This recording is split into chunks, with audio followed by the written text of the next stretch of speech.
Assalamualaikum warahmatullahi wabarakatuh.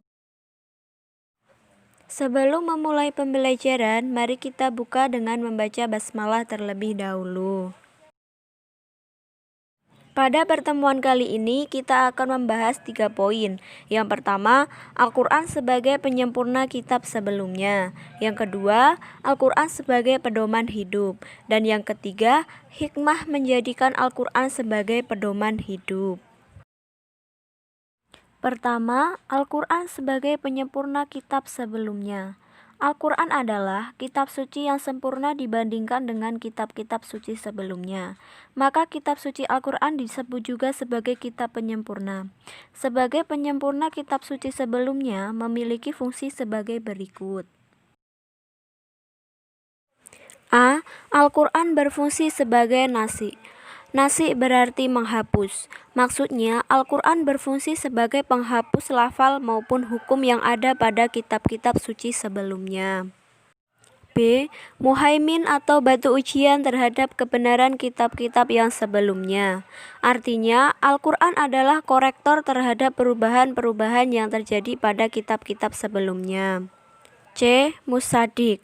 Musadik adalah menguatkan kebenaran-kebenaran pada kitab suci sebelumnya. Yang kedua, Al-Quran sebagai pedoman hidup. 1. Isi kandungan Al-Quran. A. Akidah. Al-Quran telah menanamkan kepada kita akidah tauhid. Akidah tauhid yaitu suatu keyakinan kepada Allah Subhanahu wa Ta'ala, meyakini bahwa Allah itu tunggal atau esa. B. Ibadah. Ibadah adalah segala bentuk ketaatan yang dijalankan untuk mendapatkan ridho Allah Subhanahu wa Ta'ala. Pilar ibadah diantaranya mengucapkan 2 kalimat syahadat, sholat, membayar zakat, puasa, dan haji. C. Akhlak. Akhlak adalah perilaku yang dimiliki oleh manusia. Akhlak ada yang terpuji dan ada yang tercela. D. Hukum-hukum. Al-Quran mengandung hukum-hukum yang sangat lengkap. Di antaranya jual beli, pernikahan, perceraian, hukum waris, peperangan, peradilan, dan lain-lain. E. Tadzkir. Tadzkir adalah sesuatu yang memberi peringatan kepada manusia. Peringatan yang dimaksud di sini adalah adanya peringatan ancaman Allah Subhanahu wa Ta'ala berupa siksa neraka. Tazkir juga berisi kabar gembira bagi orang-orang beriman. Adapun kabar gembira itu ialah surga sebagai ganjaran bagi orang-orang yang beriman.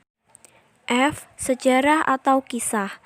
Sejarah atau kisah adalah cerita mengenai orang-orang terdahulu, baik yang mendapatkan kejayaan maupun yang mengalami kebinasaan. G. Dorongan untuk berpikir. Al-Quran banyak memuat ayat-ayat yang mendorong kita untuk berpikir. Misalnya, tentang penciptaan alam semesta. Hal ini dapat dilihat dalam Al-Quran surat Ar-Rahman ayat 33 dan surat Al-Mujadalah ayat 11. 2. Al-Quran sebagai pedoman hidup. Al-Quran diturunkan oleh Allah 1400 tahun yang lalu. Oleh karena itu, sebagai seorang muslim, Al-Quran hendaknya dijadikan sebagai A. Al-Quran sumber spiritual. Sebuah majalah terkenal di Amerika Serikat dalam penelitiannya mengemukakan bahwa berdasarkan hasil polling, masyarakat Amerika sekarang lebih banyak yang berdoa ketimbang berolahraga, hura-hura, dan lain-lain. Artinya mereka sudah jenuh dengan kehidupan modern, jenuh dengan kehidupan serba materi. Oleh karena itu, obat satu-satunya adalah Tuhan atau spiritual. Spiritual disebut juga dengan jalan kebenaran. Jalan kebenaran itulah yang disebut kembali kepada Al-Quran. B. Al-Quran sebagai dasar hukum dan moral. Al-Quran adalah sumber yang utama untuk menuntun manusia kepada jalan kebahagiaan dan keselamatan. Oleh karena itu, segala perbuatan dan aktivitas manusia harus bersumber dari nilai-nilai Al-Quran. C. Al-Quran sebagai sumber ilmu pengetahuan dan teknologi. Perkembangan ilmu pengetahuan dan teknologi adalah kebanggaan dan ciri manusia modern. Kemajuan ilmu pengetahuan dan teknologi ini dapat dilihat dari bidang kedokteran, astronomi, biologi, geologi, geografi, dan lain-lain. Semua itu telah disampaikan oleh Allah dalam Al-Quran agar umat manusia menggali semua bidang tersebut. Yang ketiga yaitu hikmah menjadikan Al-Quran sebagai pedoman hidup. Al-Quran diturunkan oleh Allah sebagai pedoman hidup agar senantiasa berada dalam jalan kebaikan dan kebenaran. Berikut ini beberapa hikmah menjadikan Al-Quran sebagai pedoman hidup. 1. Hati menjadi tenang. Dengan menjadikan Al-Quran sebagai pedoman hidup, maka akan membuat kita tenang dalam hidup.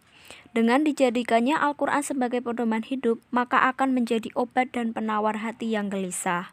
2. Hidup lebih terarah. Dengan menjadikan Al-Quran sebagai pedoman hidup, bisa membuat hidup kita lebih terarah dan beradab. Karena Al-Quran mengandung petunjuk dan pedoman.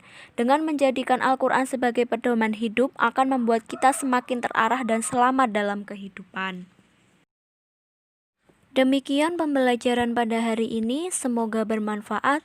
Wassalamualaikum warahmatullahi wabarakatuh.